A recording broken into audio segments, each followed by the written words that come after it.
Hello everyone. Today in this video, we are going to talk about vocabulary. Vocabulary is a very important section when we talk about English. It not only makes your English attractive, the spoken English which you speak, the written English, but also it helps you to crack various examinations. The exams which are conducted for your placements, in that also vocabulary plays a very vital role. Others like IELTS, PT, TOEFL, when you appear for these examinations, there also vocabulary has a very important role.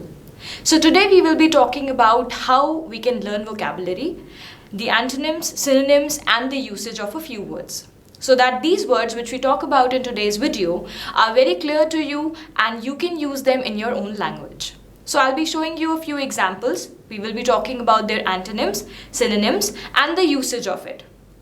No matter how many words you study every day, we just need to make sure that these words are very clear to all of you so that you can use it in your language, and if they are coming in any of the examinations, you are able to understand what the word means and how it has to be used. So let's proceed with the very first word over here, that is treacherous. The word is treacherous. So if there is a sentence which is written, no one trusts him because of his dash behavior. Now, what is the sentence trying to tell you? That this person is not trustworthy because of his dash behavior. So the sentence itself is telling you that the person is kind of a not trustworthy person. He can betray others easily. So let's see, the meaning of treacherous will be guilty of or involving betrayal, somebody who cannot be trusted. The synonyms can be disloyal, unsafe. These can be the synonyms, means the similar words of the word treacherous. Then antonyms can be faithful, reliable, somebody who can be trusted, somebody who can be relied on, right? So example can be, he was weak, cowardly and treacherous, means he was very weak, he was cowardly also, he was treacherous also. So need to understand that the meaning of the word is somebody who is not trustworthy, and the part of speech of the word is an adjective. It's kind of an adjective. So you can use this word in your language. Even if it comes up anywhere in your exams, you have to understand that you can use this word very easily. Proceeding with the next word, that is cognizant. It's again an adjective. Suppose the sentence is saying, parents and teachers need to be dash about a child's performance. So what over here are we expecting from the dash which is given, which is blank? So we need to talk about that the parents and teachers need to be aware about a child's performance. They need to understand how their child is performing. So similarly, cognizant would mean having knowledge or awareness. Somebody who is aware of something, that can be called as cognizant. The synonyms of the word can be conscious, mindful, aware. These can be the synonyms which can be used in place of cognizant as well. The antonyms, that means opposite of the words, can be unaware, insensible, somebody who is not aware of things. There you can use these words. These are the antonyms. So example can be, everyone should be fully cognizant of what is happening. That means everyone should be aware of the surroundings, whatever is happening around him or her.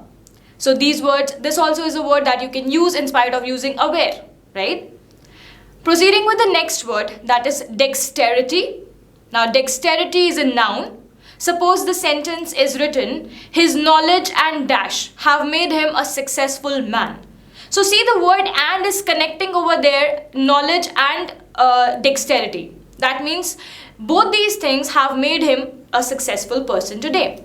So dexterity means skillful, a person who has a lot of skills in doing specific things. So skillful can be a synonym for the word dexterity. Antonym can be clumsiness, stupidity, somebody who is not skillful. That would be the antonym of the word dexterity. Dexterity with the chopsticks, maybe she is very skillful while using the chopsticks. His operations made him remarkable for his skills and dexterity. This can be the example for the word. Proceeding forward, the next word of the video will be intrepid. So let's see the sentence, the incomplete sentence.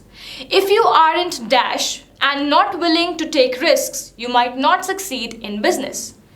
So what is the sentence saying? If you aren't dash means you are not ready to take risks, means you are not fearless, you are not brave enough, you would never be successful in your business, because pursuing a business needs to be fearless and it wants you to take risks. So the meaning of the word intrepid will be fearless, brave, strong. right? The synonyms can be audacious, unafraid, and antonyms can be afraid, fearful, cowardly, somebody who is not that much strong, or somebody who is not fearless. That can be the antonyms of the word intrepid. Let's look at an example. He is quite as remarkable as an observer of nature as he is an intrepid navigator. So he is an intrepid and fearless navigator. That's why he's a strong observer of nature. So you can use this word in your language.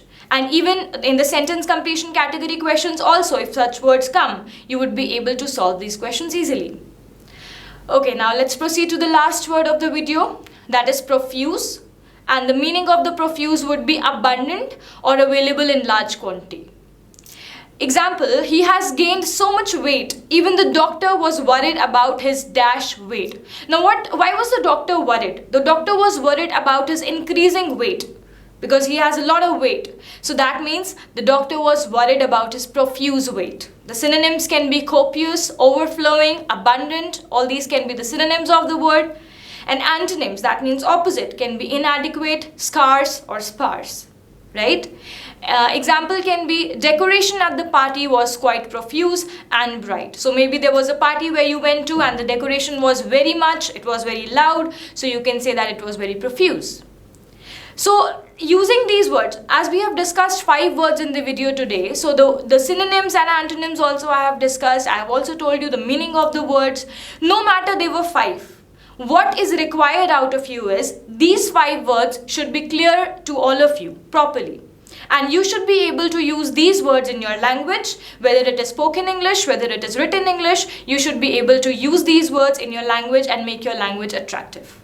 So please understand these words, use them in your language, and make sure whatever sentences you frame for the day, you can use these words in your language nicely. Thank you, everyone.